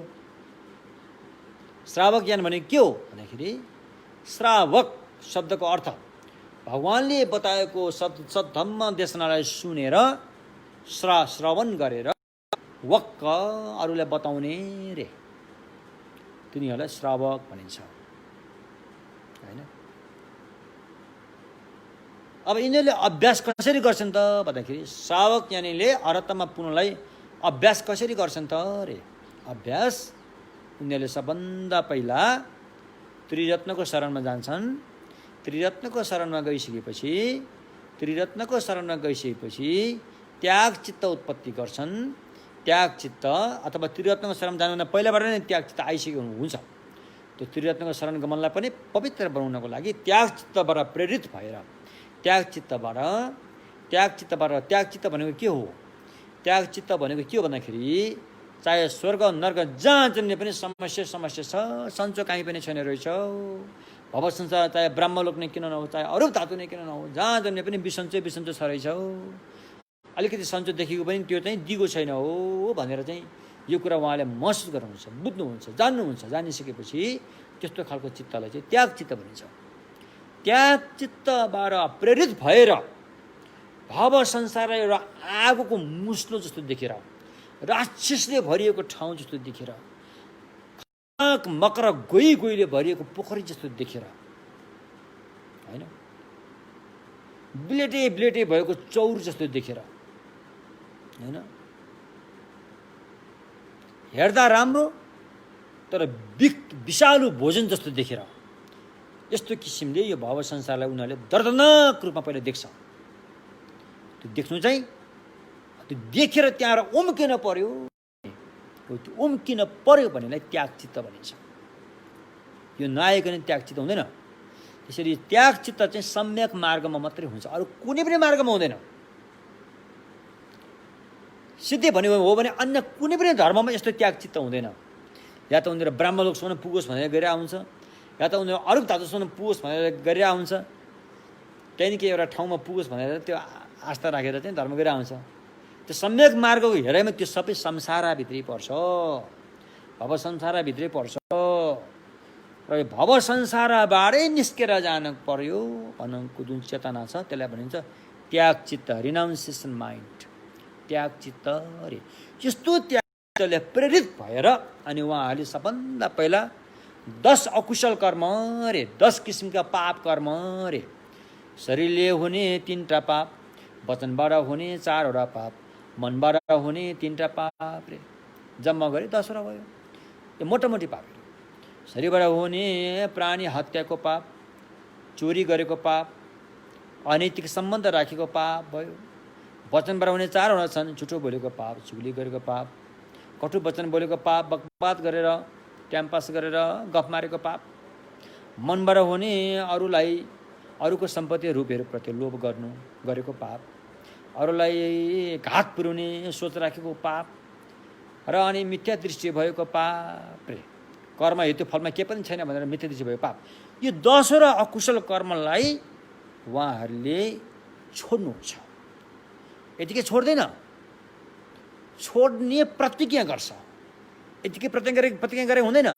शुद्ध सिद्ध परम्पराबाट आएको, भगवानदेखि अहिलेका कल्याण मित्रसम्म शुद्ध परम्पराबाट आएको विधि विधानबाट शील लिनुहुन्छ होइन। गृहस्थी हो भने 5 अष्टशील, त्यागी हो भने भिक्षा भिच्नु सिल लिनुहुन्छ। यो सिलमा रहेर अनि उहाँले के गर्नुहुन्छ भन्दाखेरि अनात्मा भावना गर्नुहुन्छ। समता ध्यानको साथसाथमा अनात्मा भावना गर्नुहुन्छ। विपස්සना ध्यानलाई लिएर अनात्मा भावना गर्नुहुन्छ। यति गरेर अनि मेहनत गर्दै गएपछि अनि एक दिन अरहत हुन्छ। श्रावक ज्ञानको सम्यक मार्ग भने यो हो। प्रत्येक बुद्धहरूको पनि त्यही हो, अलिकति मात्रै फरक छ, त्यही हो, त्यति फरक छैन, अलिकति मात्रै फरक छ, त्यसलाई अहिले हामी नभनौँ।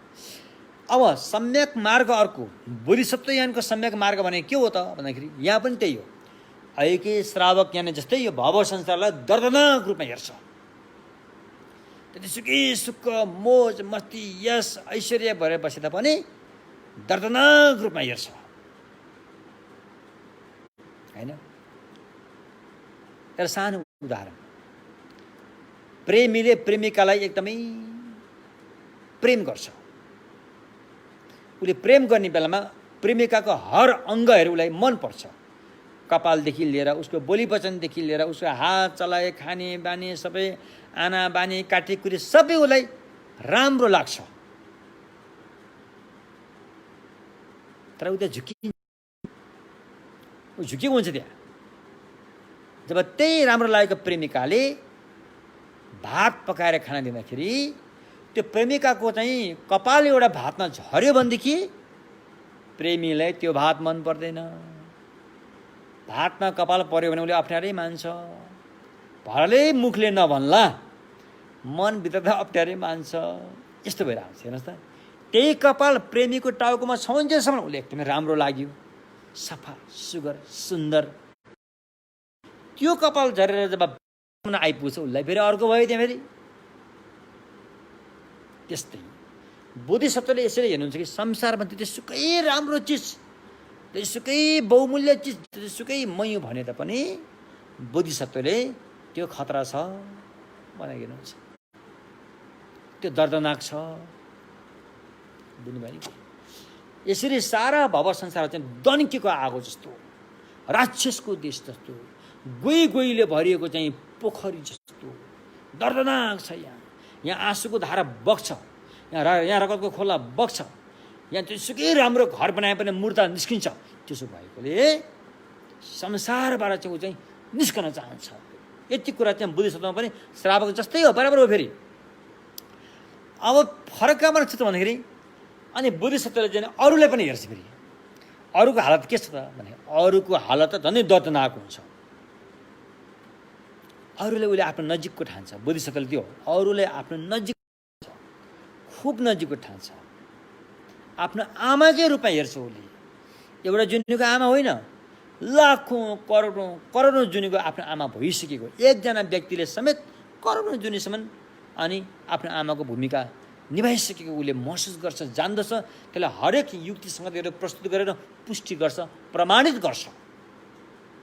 जब ती व्यक्ति उसको आमा भयो, उसले हुर्कुन पालन पोषण गर्दाखेरि धेरै पाप गरेको हुन्छ। ती आमाले धेरै पाप गरेको हुन्छ र त्यो आमाको भविष्य त अन्धकारै अन्धकार छ। यो बोधिसत्वले महसुस गर्छ। त्यसकारण अनि बोधिसत्वले चाहिँ आफू अरहत मात्रै हुने होइन कि ती आमाहरूलाई कसरी मद्दत दिने भनेर यसतर्फ चित्त झुकाउँछ। फेरि होइन, यसतर्फ चित्त झुकाउँछ। अब त्यो आमाहरूलाई मद्दत दिनको लागि त शिक्षित हुनु पर्यो, धेरै ज्ञानी हुनु पर्यो, धेरै करुणा भएको हुनु पर्यो, धेरै शक्ति क्षमता भएको हुनु पर्यो। त्यो कहाँबाट पाउला त्यो शक्ति क्षमता? ज्ञानको शक्ति क्षमता, ज्ञान शक्ति क्षमताको जुन चरम अवस्था, जुन चाहिँ उत्कृष्ट अवस्था भनेको बोधि ज्ञान हो, बुद्धत्वमा पुग्नु हो। त्यसरी बोधिसत्व चाहिँ बुद्धै हुन चाहन्छ। अर्थमा त होइन, सम्यकसम्म बुद्धै हुन चाहन्छ। बुद्ध भएर संसारका एउटा पनि प्राणीहरू खाली नराखेर सबैको हित गर्न चाहन्छ। त्यो खालको आँट आउँछ उसमा। अनि उसले त्रिरत्नको शरणमा गएर अनि उहाँले बोधिसत्वको सिल लिन्छ रे। बोधिसत्वको सिल भने के हो त? यी सबैको हितको लागि म बुद्ध बनेरै छोड्छु भने चाहिँ प्रतिज्ञा 3 पल्टसम्म कल्याण मित्र कहाँ गएर दोहोऱ्याइकन उसले त्यो प्रतिज्ञा गरेर चाहिँ सिल दिन्छ।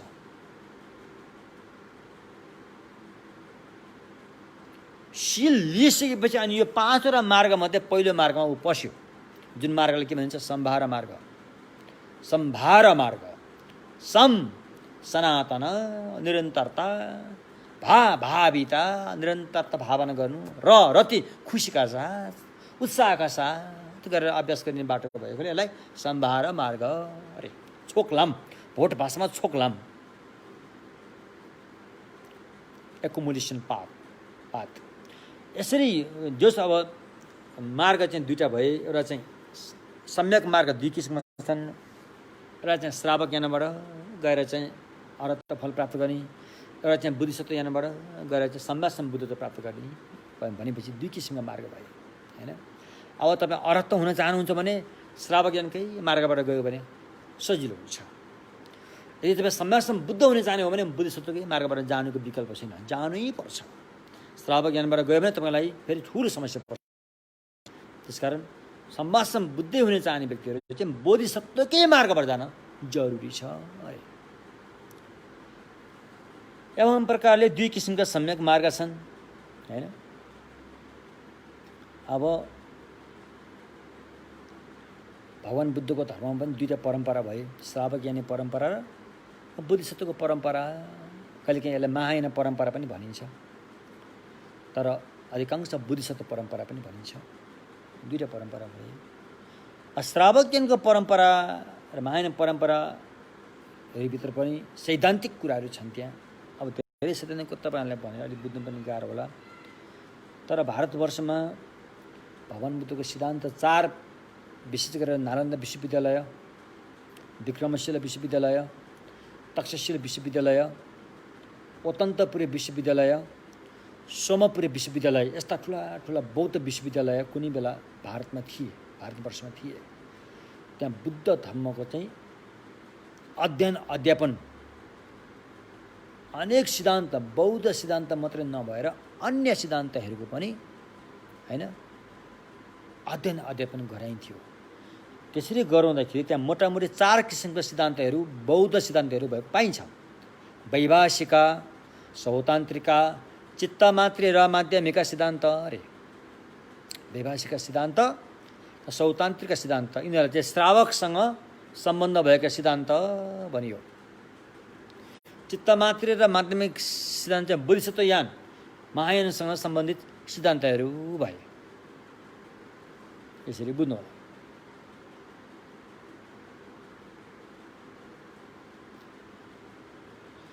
त्यसकारण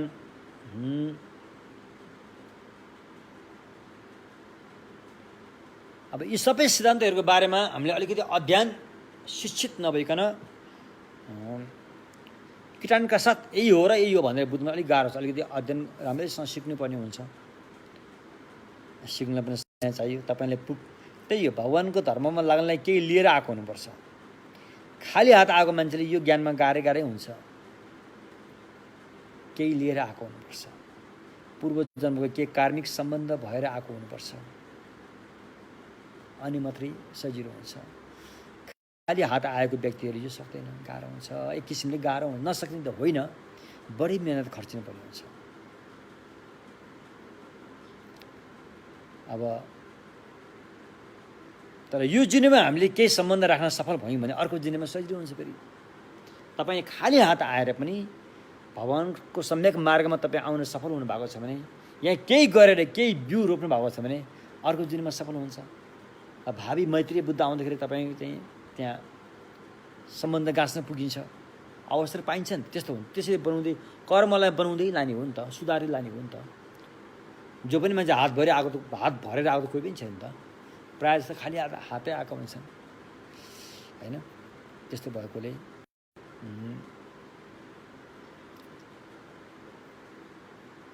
यस्तो म एउटा कथा भन्न चाहन्छु। धम्ममा चाहिँ कसरी सम्बन्ध राख्न सकिन्छ भन्दाखेरि उत्पला भिक्षुनी, उत्पला भन्ने भिक्षुनी,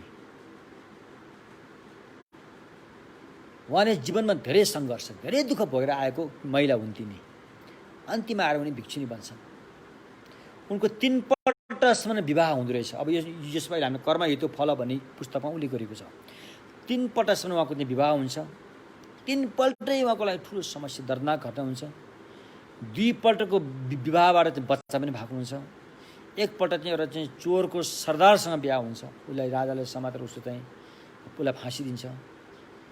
र कतिपय ठाउँमा बिहा हुँदाखेरि आफ्नो लोग्नीसँगै सती जानु पऱ्यो, त्यसै पनि उहाँ गएको हुन्छ। सतीबाट पनि उहाँ त्यहाँबाट नमरेर बाँचेर आएको धेरै गरेर अन्तिममा आफ्नो बुढालाई फेरि सर्पले डसेर पनि मारेको हुन्छ।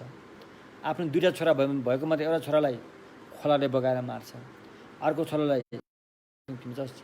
स्यालले खाएर मारिदिएको हुन्छ। त्यही दिनमा फेरि आफ्नो माइती घरमा पुरै आगो लागेर माइती खलक पनि भस्म भएका हुन्छन्। त्यस्तो परिस्थितिमा अनि कता कता उहाँले चाहिँ भगवान्सँग भेट हुन्छ, शाक्यमुनि भगवान्सँग। त्यति बेला भगवान् जीवित हुनुहुन्थ्यो। शाक्यमुनिसँग भेट हुन्छ अनि शाक्यमुनि भगवान्को करुणाले अनि उहाँलाई चाहिँ सद्धम्ममा प्रदीक्षित गर्नुहुन्छ, सम्यक मार्गमा। अनि उहाँले मेहनत गरेर परिश्रम गरेर अनि उहाँले चाहिँ अरहत्त हुनु फल पाउनुहुन्छ। अब यो घटना कसरी भयो? उत्पला भन्ने भिक्षुले पहिला कुन पहिलाको जुनीमा के कस्तो कर्म गरेर यस्तो दर्दनाक घटना बेहोर्नु पर्यो भन्दाखेरि चाहिँ त्यहाँ उहाँ आफै नै भन्नुहुन्छ। पहिला कुनै एउटा व्यक्तिको जेठी कान्छी दुईवटा श्रीमती रहेछ अरे, सौता जेठी र कान्छीबाट चाहिँ बच्चा भएछ अरे। जेठीबाट बच्चा भयो, नभएपछि जेठीलाई अलिकति हेलाइ भयो, कान्छीको सम्मान भएपछि जेठीलाई सहन सकेन। सहन नसकेपछि अनि जेठीले चाहिँ त्यो भर्खर जन्मेको बच्चाको तालुमा, यो तालु गिलो हुन्छ नि यहाँनिर बच्चाको, सियो रोपेर मारिदिन्छ उसले। अनि कान्छीले चाहिँ यो पक्कै मेरो बच्चा चाहिँ मेरो सौताले मारेको हो भनी शङ्का गर्छ। अनि तैँले मेरो बच्चा मारिस् भन्छ। होइन मैले मारेको छैन भने उसले ढाँट्छ। मारिस भन्दाखेरि ढाँटे गर्छ। अनि उसले कसम खान्छ, यदि मैले तेरो बच्चा मारेको हो भने मेरो बुढालाई लोग्नीलाई सर्पले डसेर मारोस्, मेरो लोग्नीलाई राजाको दण्ड सधैँ भोगेर फाँसी दिएर सुलीमा चढाएर मारोस्। यदि मैले तेरो बच्चा मारेको हो भने मैले मेरो आफ्नै बच्चाको मासु खान परोस्। यदि मैले तेरो बच्चा मारेको हो भनेदेखि मेरो माइती खलो सबै आगोले डढेर भस्म हुन् भनेर यस्तो खालको चाहिँ उसले क्रिया कसम खाएको अरे, झुटो बोलेर। त्यो झुटो कसमले आज आएर यो सारा दर्दनाक घटना चाहिँ भोग्नु पर्यो रे। अब भगवान् बुद्धसँग कसरी भेट भयो त? उहाँले कुन कर्म गर्नुभएको थियो भन्दाखेरि फेरि त्यस्तै हुन्छ। कुनै बेला अनि एउटा के अरे प्रत्येक बुद्ध भन्ने व्यक्तिलाई उहाँले के भिक्षा चढाएको हुन्छ। त्यो प्रत्येक बुद्धलाई त्यो भिक्षा ग्रहण गरेर उहाँले चाहिँ धेरै शक्तिहरू प्रदर्शन गर्नुहुन्छ। त्यो देखेर उहाँ एकदमै हर्ष उल्लासित भएर हो म पनि भविष्यमा यस्तो खालको शक्ति देख्न सक्ने, उहाँ जस्तै हुनु पाए हुन्थ्यो नि भनेर प्रार्थना गर्नुभएकोले अहिले आएर भगवान् बुद्धसँग भेटेर उहाँ चाहिँ अरहत्त हुन पायो रे। ओ कर्म यसरी बनाउनु हो, कर्म त नयाँ बनाउनु हो नि त। कतिपय कर्म पहिलेदेखि आएका हुन्छन्, कतिपय कर्म चाहिँ नयाँ सृजना गर्नुपर्ने हुन्छ होइन। त्यसमा अलिक खाली हात आएकाहरूलाई चाहिँ अलिकति नयाँ कर्म बनाउनै पर्ने हुन्छ, अनि मात्रै अगाडि बढ्न सकिन्छ। तसर्थ अनि यसरी सबभन्दा पहिला अब हामी यहाँ के बुझौँ त भन्दाखेरि मार्ग भने बाटो भनेको के हो त अरे? बाटोको पहिचान के हो रे? सम्यक मार्ग होइन। निर्वाणमा पुग्ने बाटोको पहिचान के हो रे? बाटोको पहिचान के हो? बाटोको पहिचान चाहिँ के हो त भन्दाखेरि लक्षण भनौँ कि पहिचान भनौँ कि के हो भन्दाखेरि नामडोल्की जुङ्गोक नाम्रा मितोपे हिसे चिसुर्की गुम्बा। अब नामडोल्की जुङ्गो, अब यो अलिकति भाषा गाह्रो छ। भन्नु खोजेको बाटोकै पहिचान चाहिँ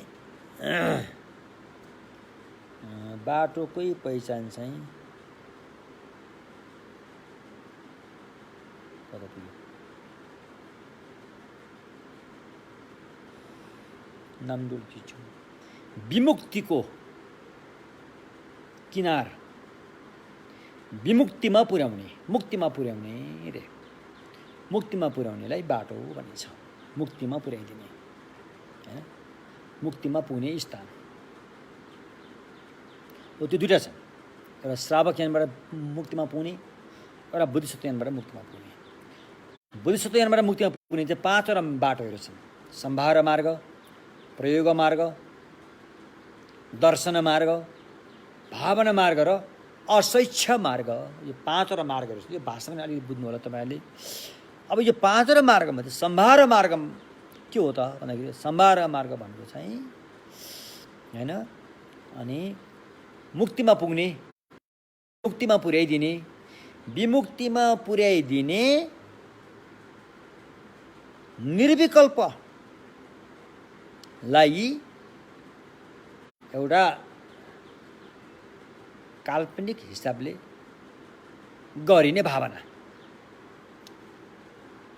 निर्विकल्प भन्ने थाहा छैन। विकल्प, निर्विकल्प, कल्पना र निर्विकल्प। कल्पना भने चाहिँ यो यो त्यो त्यो भनेर भन्ठान्ने, भनेर ठान्नेलाई कल्पना। निर्विकल्पले महसुस मात्रै गर्छ, भनेर ठान्दैन, भनेर ठान्दैन, त्यसलाई भनिन्छ निर्विकल्प, नम्र मितोपा। कल्पनाले चाहिँ जस्तो कि मेरो हातमा यो हैन बिजुली ब्याङ्क भन्छ, त्यसले के अरे यसलाई, यो छ, मोबाइल छ भनिन्छ, यो कल्पना भयो। त मोबाइल छ भनेर हामीले छ भन्ठान्दैन, मात्र महसुस गर्छ, देख्छ मात्रै, काम सकियो हैन। त्यसलाई चाहिँ निर्विकल्प भनौँ न। एक किसिमले मोटामोटी यसको अलिक विस्तृत जानुपर्छ। त्यस्तो किसिमले अब निर्विकल्पको ज्ञानलाई अपनाएर माथि हैन विमुक्तिमा पुग्नको लागि एउटा भावनात्मक रूपमा अभ्यास गरिनेलाई चाहिँ के भनिन्छ त, सम्भार मार्ग अरे छोकिलाम, सम्भार मार्ग। अब यो बोधिसत्व यान महायानको सम्भार मार्ग चाहिँ यसको प्रारम्भ सुरुवात चाहिँ कहाँबाट हुन्छ त? सिमाना कहाँ हो? दोसांश कहाँ हो? कहाँदेखि उता चाहिँ सम्भार मार्गमा पुग्यो भनेर भन्ठान्ने, कहाँदेखि यता चाहिँ सम्भार मार्ग होइन भनेर भन्ठान्ने, यसको सिमाना किटान गर्न जरुरी छ। तसर्थ जुन दिन तपाईँको हृदयमा पवित्र बोधिचित्त प्रकट भयो, बोधिचित्तको उदय भयो, बोधिचित्तको जन्म भयो, त्यो दिनदेखि तपाईँ सम्भार मार्गमा प्रवेश गर्नुभयो हो। त्यस्तो बोधिचित्त प्रकट नहुन्जेसम्म तपाईँ सम्भार मार्गभन्दा बाहिरै हुनु भनेर बुझ्नुहोस्। अनि बोधिचित्त भनेको के हो? बोधिचित्त भनेको अहिले मैले भने नि, समस्या सबै ठाउँमा छ, समस्या सबै ठाउँमा छ, समस्या थपिँदै पनि गइरहेछ, समाधान एउटै ठाउँमा छ, त्यो समाजसम बुद्ध भूमि। समाजसम बुद्ध भूमिमा पुगेपछि समस्या समाधान हुँदो रहेछ। त्यसमा म चाहिँ समाजसम बुद्ध नै हुन्छु, के को लागि? समस्याको समाधान कसको? सबैको, सम्पूर्ण प्राणीहरूको समस्याको समाधान गर्नलाई म समाजसम बुद्ध नै भएर छाड्छु भन्ने एउटा आँट, साहस जुन प्रतिज्ञा छौँ हाम्रो मनमा आउँछ हो, त्यसलाई भनिन्छ बोधिचित्त हो। त्यो बोधिचित्त उत्पाद भइसकेपछि यदि तपाईँमा पनि यस्तो चित्त उत्पाद भएको छ भने तपाईँ अब सम्भार मार्गमा प्रवेश गर्नुभयो। त जबसम्म यो खालको भावना चित्त उत्पाद हुँदैन तबसम्म हामी सम्भार मार्गबाट बाहिरै छौँ। त्यसुकै वाङ लुङ ठी त्यसुकै साधारण ध्यान बसे पनि यो चित्त पैदा भएको छैन भने हामी सम्भार मार्गबाट बाहिरै छौँ। बुद्ध हुने मार्गमा हामी पस्न पाएको छैनौँ। त्यसैले यो सिमाना चाहिँ यहाँदेखि सुरु हुन्छ, सुरु होस् भनेर हामीले हरेक प्रवचनको सुरुमा 3 पटकसम्म वाचा गरिन्छ होइन। साङ्गे छदान डोला पनि साङ्गे डुपर स्यो भनेर 3 पटकसम्म वाचा गरेको चाहिँ हामी त्यो भित्र पस्नु पर्यो भनेको हो नि त। हामी त्यो भित्र पस्छौँ भनेको हो नि त। त्यसैले हामीले एउटा बत्ती बाल्दाखेरि पनि डोला फ्यान्चे साङ्गे डुपर स्यो बुद्ध भवेय जगतो हिताय भनेर चाहिँ 3 पटक वाचा गर्नुपर्ने कारण चाहिँ यो हो कि फेरि हामी कहीँ त्यहाँबाट बाहिर त हुँदैन। हामी फेरि त्यहाँबाट बाहिर भयो भने फेरि भने त भएन, फेरि हामीले त्यो सम्भार मार्गभित्र पुग्नै पर्यो अनि मात्रै बुद्धको खुड्किलोमा जाने हो भनेर चाहिँ हरदम हर हमेसा डोल फ्यान्चेर सङ्गीत डुपर्छु बुद्ध भव्य जगत हिताय जगत हितको लागि म बुद्धै भएर छाड्छु भनेर हामी आँटेको हो। भले हामी मेहनत नहोला, हाम्रो मानसिक कमजोर होला, शारीरिक कमजोर होला, धन सम्पत्ति कमजोर होला, पढाइ शिक्षा सबै हिसाबले कमजोर होला, तर हाम्रो सोच चाहिँ धेरै माथिको छ। सोच धेरै माथिको छ, हाम्रो उद्देश्य धेरै ठुलो छ। बालेको त एउटा बत्ती बालेर बुद्धलाई चढाएको हो, तर उद्देश्य धेरै माथिको छ। त्यहाँ ढोग्न त 3 पल्ट मात्रै ढोगेको हो, तर उद्देश्य धेरै माथिको छ। दिन त कुनै पशु प्राणीलाई 1 गाँस खाना दान दिएको हो, तर उद्देश्य धेरै माथिको छ। त्यो उद्देश्य लिएर अनि हामी चलेका हुन्छौँ। त्यसलाई भनिन्छ बोधिसत्वको मार्गमा लागेको व्यक्ति। बुझ्नु भने के? तसर्थ यो बोधिचित्त जब हाम्रो हृदयमा प्रकट हुन्छ, तब हामी सम्भार मार्गमा बस्यौँ। र भले हामी आफैलाई बोधिसत्व हो भनेर हामी दाबी त गर्दैनौँ, नगरे तापनि भगवानको जुन भनाइको हिसाबले हामीलाई के भनिन्छ? बोधिसत्व भनिन्छ। अरूहरूले बोधिसत्व भन्छ, कसले भन्छ देवी देवताले हामीलाई चाहिँ के भन्छन्? त्यहाँदेखि बोधिसत्व भन्छन्। ती देवी देवताले पनि हामी बोधिसत्व भएपछि हाम्रो खुट्टा ढोग्न आउँछन्। उनीहरू धेरै माथि पुगिसकेको हुन्छ यस्तो। किनभने सबैको समस्याको समाधान गर्छु भनेर लागि परेको त यी देवी देवतामा यस्तो खालको भावना हुँदैन, यस्तो खालको सोच विचार हुँदैन उनीहरूमा त के आफ्नो भक्तहरूलाई मात्रै यसो के गरौँ भने त मात्रै हुन्छ। त्यो भक्तहरूले पनि भने त गरेन भने त्यसलाई पनि श्राप दिने पनि बेर छैन फेरि त्यहाँ त। तर यहाँ त सारा विश्व ब्रह्माण्डका हरेक जैविक प्राणीहरूको समस्याको समाधान गर्छु, जसको लागि म बुद्ध हुन जरुरी छ। यस्तो खालको अठोट चाहिँ आशय चाहिँ प्रकट भएको हुन्छ।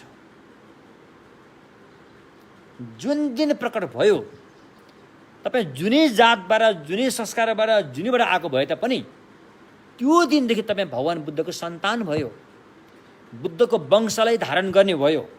चाहे त्यो पुरुष होस्, चाहे त्यो महिला होस्, जुन दिन यो खालको सोच चित्त प्रकट भयो, त्यो दिनदेखि तपाईँ भगवान बुद्धको वंश धारण गर्ने व्यक्ति भयो। श्रावकहरू भगवान बुद्धको वंश धारण गर्ने होइनन्, उहाँहरू भगवान बुद्धको सेवक हुन्। अहिले हामीले पढ्छौँ नि यो त्रिरत्न अनुस्मृति सूत्रमा, होइन? फाक्पे घङ्सा नामकी ग्याल्पो रे भगवान बुद्धलाई चाहिँ श्रावक आर्यहरूका राजा रे, झाङचुप सेम्पा नामकी याप रे बोधिसत्वहरूका पिता रे। पिता के भयो त? तपाईँ उसको वंश, बुद्धको चाहिँ वंश, भावी बुद्धलाई निरन्तरता दिने वंश भयो तपाईँ, होइन? तसर्थ सिमाना यहाँबाट छुटिन्छ। श्रावक ज्ञानको सम्यक मार्गमा जाने कि बोधिसत्व ज्ञानको सम्यक मार्गमा जाने सिमाना चाहिँ यो खालको भावना हाम्रो मनमा प्रकट भएको छ कि छैन, यहाँबाट छुटिन्छ। जुन दिन यो भावना प्रकट भयो, तपाईँ 5 मार्गमध्ये पहिलो मार्ग सम्भार मार्गमा प्रवेश गर्नुभयो रे। अनि तपाईँ पूजनीय हुनुभयो।